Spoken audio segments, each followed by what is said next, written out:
Today we celebrate the feast of Our Lady of Guadalupe, the patroness of the Americas, North and South America. And the story of Our Lady of Guadalupe goes back some 488 years when it is told that a lady from heaven appeared to a poor Indian peasant, Juan Diego, just outside of Mexico City. He was instructed by the lady to tell the local bishop to build a church for the poor and starving peasants who lived on the hill outside the city limits. At the site, we are told that Juan Diego picked and gathered roses and placed them in his cloak. Now, the season for roses was well over at that time, but for some reason the roses were fresh and colorful that morning. And when Juan Diego reached the bishop, the roses fell from his cloak, and the bishop thought that this was a sign from Our Lady. But the bishop then noticed that the real sign was that the lady's picture was imprinted in bright colors on the cloak of Juan Diego. The cloak that is made of poor quality cloth, which should have deteriorated 20 years afterwards, today shows no sign of decay, 488 years later. This is also a reason to believe that Mary appeared in her glorified body and her actual physical hands rearranged the roses in Juan Diego's cloak. There is incredible lists of miracles and cures and interventions attributed to Our Lady of Guadalupe. And yearly, an estimated 10 million people visit her basilica in Mexico City, making her home the most popular Marian shrine in the world and the most visited Catholic church in the world next to the Vatican.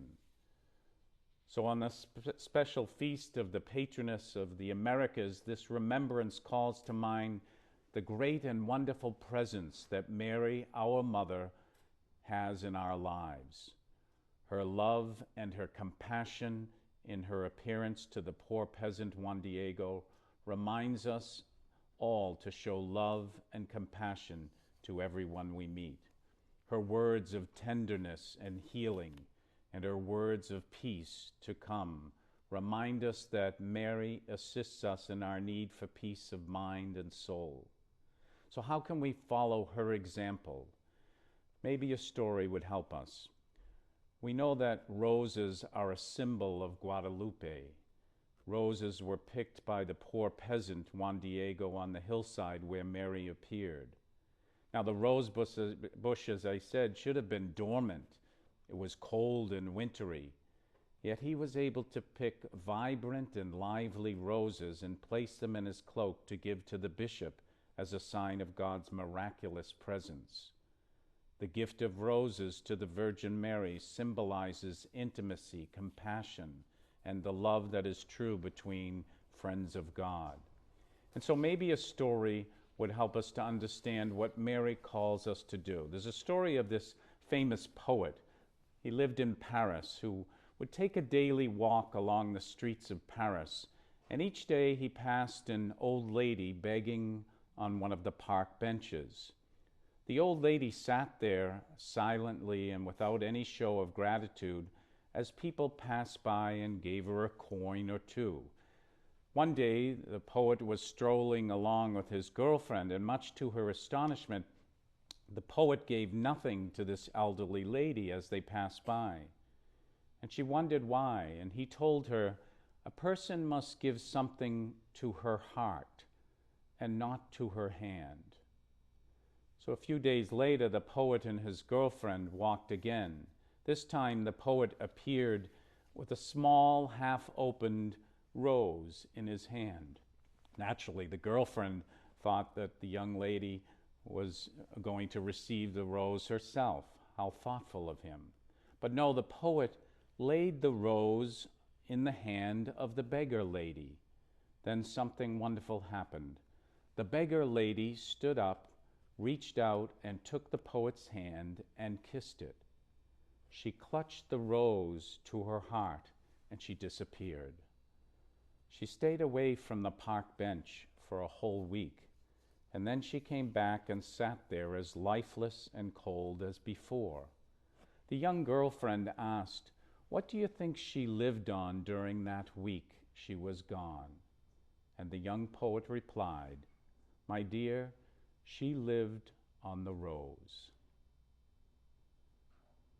The Lady of Guadalupe has known for over 400 years that all of us live on roses. In other words, all of us live on the compassion, the intimacy, and the love that is true between friends of God. Today we are reminded, especially during the season of giving, that what people need most is not a handout of money or gifts or toys, those are all good, but more importantly, the gift of a rose, the gift of love, compassion, and caring. On this feast of Our Lady of Guadalupe, Mary encourages us to symbolize the love that Jesus gave to us at Christmas. The greatest gift we can give, says Mary, is the gift of love. This Christmas we could receive the nicest coat, a $1 million lottery ticket, or the best smartphone on the market. But none will satisfy us, none will warm us like getting a rose that is symbolized by a person's genuine love for one another. What gift is most important to you this Christmas? Listen to Mary. Pray to Our Lady of Guadalupe for the right answer to that question.